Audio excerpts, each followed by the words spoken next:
మీ అందరికి వందనాలు. బైబిల్లో ఒక మాట ఉన్నది. ఎఫెసీయులకు రాసినటువంటి పత్రిక 6వ అధ్యాయము 4వ వచనం. తండ్రులారా, మీ పిల్లలకు కోపం రేపక ప్రభు యొక్క శిక్షలోను బోధలోను వారిని పెంచుడి. ఇలాగా మనం దేవుని వాక్యము మనకి బోధిస్తున్నది. దేవుని యొక్క శిక్షలోను, యేసుక్రీస్తు ప్రభు యొక్క శిక్షలోను బోధలోను వాళ్ళని పెంచమని బైబిల్ గ్రంథం సెలవిస్తుంది. తండ్రులారా, మీ పిల్లల విషయంలో జాగ్రత్త పడండి.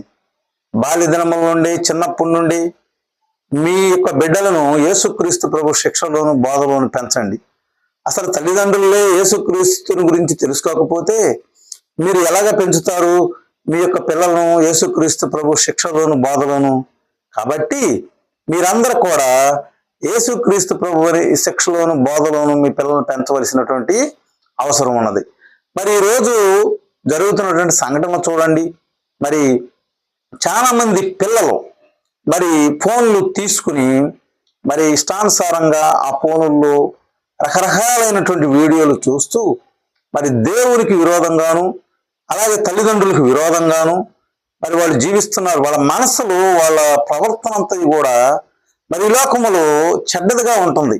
కాబట్టి ఎవరి బిడ్డలకైనాను, చిన్నపిల్లలకైనాను, ఎవరికైనాను మనం ఒక క్రమంగా వాళ్ళందరూ పెరగాలంటే యేసుక్రీస్తు ప్రభు శిక్షలోను బోధలోను పెంచవలసినటువంటి అవసరం ఉన్నది.